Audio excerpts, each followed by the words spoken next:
সে আজকের ভোটটিকে একটা জমজমাট প্রতিদ্বন্দ্বিতাপূর্ণ আমেজ দিতে যদিও বা মানে প্রজন্মের প্রথম ভোট ইনসাফের পক্ষে হোক, প্রজন্মের প্রথম ভোট মুক্তিযুদ্ধের পক্ষে হোক, এরকম নানা স্লোগান দেওয়া হচ্ছে।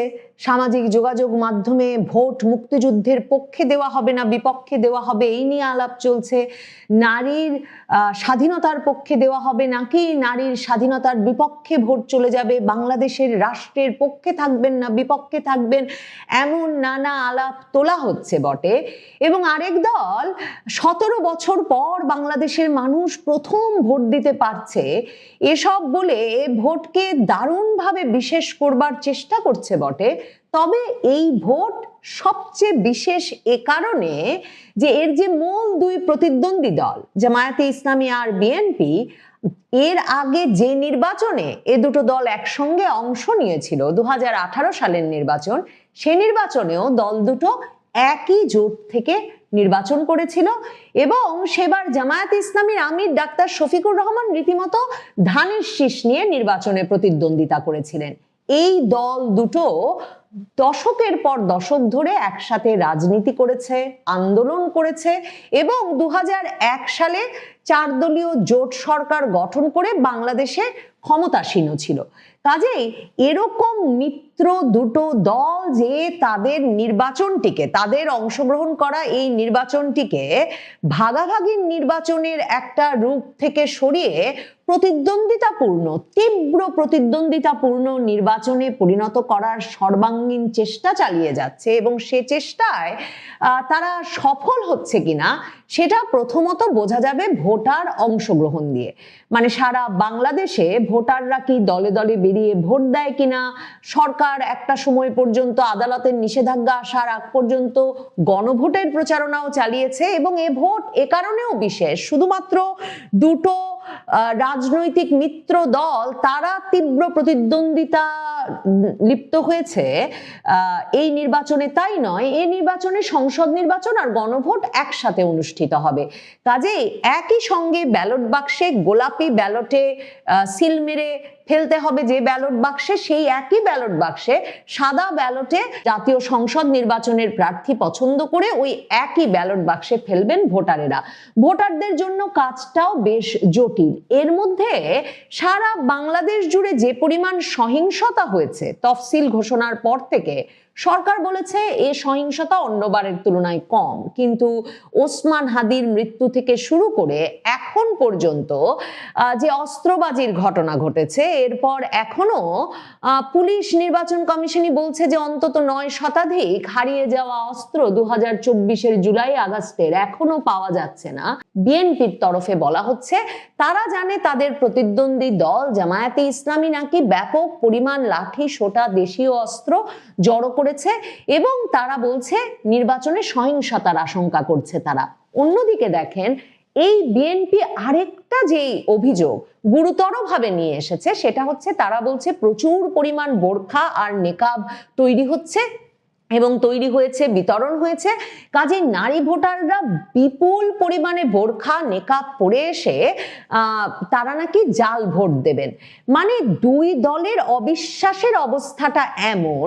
আর বিএনপির একজন শীর্ষস্থানীয় পরিচিত মুখ সিলেটের মেয়র ছিলেন আরিফুল হক চৌধুরী, তিনি এবার সিলেটে এমপি পদপ্রার্থী, তিনি রীতিমতো দাবি করে বসেছেন নারী ভোটারদেরকে নাকি বোরখা নিকাব খুলিয়ে তারপর ভোট দিতে হবে। এই হচ্ছে অবস্থা। আর তখন জাতিসংঘ এসে দাবি করেছে যে বাংলাদেশে যাতে এবারের ভোটে নারী ভোটারদের ব্যাপক অংশগ্রহণ নিশ্চিত করা যায়।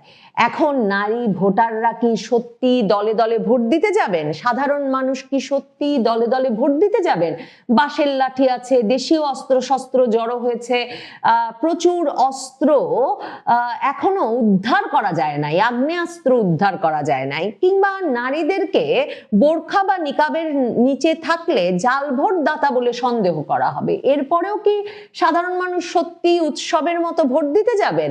আবার দেখেন, ভোটের আগের দিন কি চমকপ্রদ এক ঘটনা ঘটে গেল।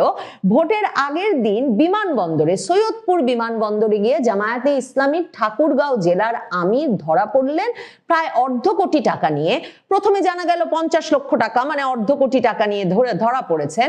তারপর প্রথম আলো সহ পত্রপত্রিকাগুলো পুলিশের বরাতে খবর দিতে থাকলো যে ঠাকুরগাঁও জেলা জামায়াতের আমির বেলাল উদ্দিনের কাছে 74 লাখ টাকা পাওয়া গেছে।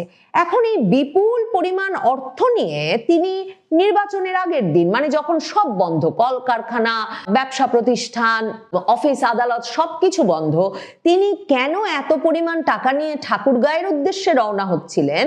বিএনপির তরফে সংবাদ সম্মেলন করে বলা হয়েছে যে এই বিষয়টিকে হালকা করে দেখার কোনো উপায় নাই, কিন্তু জামায়াতে ইসলামী বলছে এটা একটা অপপ্রচার। কারণ শাহজালাল বিমানবন্দরের নির্বাহী পরিচালক জানিয়েছেন যে ঠাকুরগাঁও জামায়াতের আমিরকে টাকা বহনে অনাপত্তি পত্র দিয়েছিল কাস্টমস। কাজেই নির্বাচন কমিশনের তরফে বলা হচ্ছে জামায়াতে ইসলামী হোক বা যে কেউ হোক, তারা কি টাকা বহন করতে পারবে কিনা কিংবা কি পরিমাণ টাকা বহন করবে, এর পুরোটাই নির্ভর করে টাকাটা বৈধ কিনা।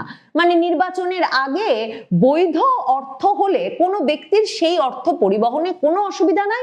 আর রীতিমতো বিমানবন্দর থেকে বলা হচ্ছে কাস্টমসের অনাপত্তি পত্র ছিল জামায়াতের আমিরের। তাহলে সেনাবাহিনীর সূত্র অনুযায়ী নাকি, সেনা গোয়েন্দা সূত্রে জানতে পেরে নাকি অভিযান চালিয়ে পুলিশ সৈয়দপুর বিমানবন্দরে গিয়ে ঠাকুরগাঁর এই জামায়াতের আমিরকে ধরে ফেললো।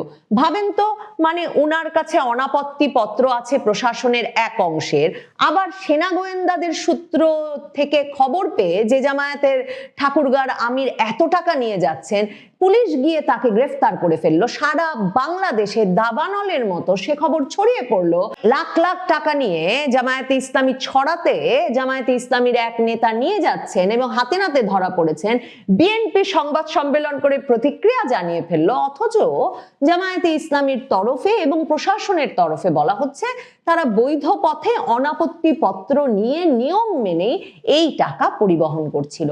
তাহলে ভোটের দিনে এমন যদি একটা কোনো ঘটনা ঘটে যায়, ভোটের দিনে এমন খবর যদি ছড়িয়ে পড়ে কোনো একটি বিশেষ আসন সম্পর্কে, সে আসনে যেই প্রার্থী, যেই রাজনৈতিক দলের প্রার্থী শক্তিশালী অবস্থানে থাকবেন তার কর্মী বাহিনী নিয়ে, সেই প্রার্থী তো এ ধরনের খবরের পর আসলে কিছুতেই সহ্য করবেন না এবং এক রকমের যে ধরনের ক্ষোভ তাতে ছড়িয়ে পড়বে, তাতে ফলাফল যদি শক্তিশালী প্রার্থীর বিপক্ষে যায় তাহলে কি তার কর্মীরা সেটা মেনে নেবেন?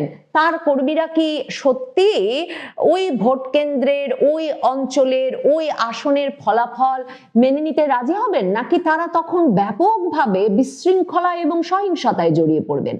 দেখেন, এই কথাটা অত্যন্ত গুরুত্বের সঙ্গে বিবেচনা করতে হবে। আজকে কি ঘটতে যাচ্ছে সেটা ভাবতে গেলে দেখেন, ক্রমাগতভাবে তারেক রহমান সকল জেলায় জেলায় গিয়ে তার যত জনসভা সবখানে কি বলেছেন? তিনি গিয়ে বলেছেন তাহাজ্জুদ পড়ে ভোট কেন্দ্রের সামনে চলে এসে ভোট কেন্দ্রের সামনে ফজর পড়তে হবে এবং ফজর পড়ে একেবারে ভোট গ্রহণ শেষে, ভোট গণনা শেষে ভোটের ফলাফল হাতে নিয়ে তবে বাড়ি ফিরতে হবে।